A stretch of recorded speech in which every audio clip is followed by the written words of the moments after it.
সত্যিকার অর্থে যেভাবে মানবাধিকার লঙ্ঘন হয়েছে ধারাবাহিকভাবে যে প্রতিষ্ঠানগুলো করেছে সেগুলোর অন্যতম কেন্দ্রবিন্দুতে ছিল যে সমস্ত আয়নাঘর সারা দেশব্যাপী হয়েছে সেগুলো পরিদর্শনের দায়িত্ব বা এখতিয়ার জাতীয় মানবাধিকার কমিশনকে দিতে হবে। এই বিষয়টি আমি অত্যন্ত গুরুত্বপূর্ণ বলে মনে করছি। এটাকে বাদ দিয়ে জাতীয় বাংলাদেশে সত্যিকার অর্থে যেভাবে মানবাধিকার লঙ্ঘন হয়েছে ধারাবাহিকভাবে যে প্রতিষ্ঠানগুলো করেছে সেগুলোর অন্যতম কেন্দ্রবিন্দুতে ছিল এই ডিজিএফআই, এনএসআই, আমি নাম করিয়ে বলছি, ডিবি, এনটিএমসি, এই ধরনের সংস্থাগুলো জাতীয় এবং আন্তর্জাতিক ভাবে অত্যন্ত জোরালো ভাবে উত্থাপিত যে পরামর্শ সুপারিশ, জাতিসংঘের যে মানবাধিকার সুপারিশ যেটি হয়েছে সেখানেও পরিষ্কারভাবে এই সংস্থাগুলোকে বিলুপ্ত সংস্কার এবং কোনো কোনো সংস্থা র্যাবের বিলুপ্ত করার কথা বলা হয়েছে। অন্তর্বর্তী সরকার কেন সে বিষয়ে পুনঃ অবস্থান ঘোষণা করছে না, কোনো পদক্ষেপ গ্রহণ করছে না?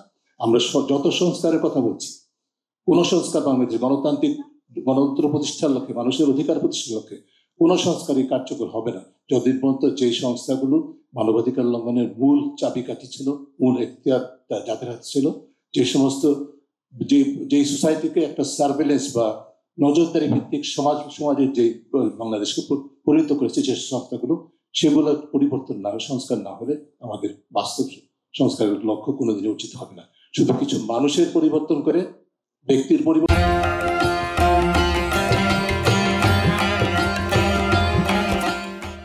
করে আমি প্রতিষ্ঠানগুলোকে আগের জায়গায় এবং চর্চাগুলোকে আগের জায়গায় রেখে দেবো।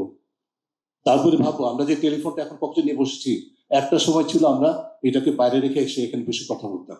আমাদের এখন এক ধরনের ফেক একটা আত্মবিশ্বাস হয়েছে যে এগুলো এখন রেকর্ড হচ্ছে না। তো I can guarantee you this are all being recorded. প্রয়োজন মতো প্রকাশ হবে, করতে পারবে, তাদের সে ক্যাপাসিটি আছে। এই ক্যাপাসিটি ধ্বংস করতে হবে। এই নজরদারি ভিত্তিক বাংলাদেশ কোনোদিন গণতান্ত্রিক বাংলাদেশ হতে পারবে না। মানবাধিকার কমিশনের স্বাধীনতা চাই, কার্যকরতা চাই, কিন্তু মানবাধিকার কমিশনের জবাব দিতে লাগবে। যেটির কোনো সুযোগ ছিল না, এখনো নাই, এই আইনেও নাই। এটা আমাদেরকে ভাবতে হবে কিভাবে সেটা করা যায়। এটাকে কি বলে? Will monitor the monitors. Will monitor the monitors. আর সেটার জন্য একটা প্রস্তাবনা দুদক সংস্কার কমিশনের পক্ষ থেকে দুদকের জন্য করা হয়েছে। আমরা সেই মডেলটা বিবেচনা করে দেখতে পারি। যে বাছাই কমিটির কথা বলা হয়েছে, এক্স্যাক্টলি সেটা হতে হবে এমন কোনো কথা নেই। আমি প্রস্তাবটা রেজ করছি আপনাদের সকলে বিবেচনার জন্য। যে বাছাই কমিটির কথা বলা হয়েছে তাকেই আবার পর্যালোচনা কমিটি পর্যালোচনার দায়িত্ব অর্পণ করা যেতে পারে। বেশি কিছু নয়, বছরে দুবার এই কমিটি মানবাধিকার কমিশনের কার্যক্রম সম্পর্কে একটা কতগুলো সুনির্দিষ্ট মানদণ্ড নির্ধারণ সাপেক্ষে 6 মাসিক প্রতিবেদন নেবে। সেই প্রতিবেদনের উপর বিশ্লেষণ করে এই বাছাই কমিটি গণশুনানির আয়োজন করবে।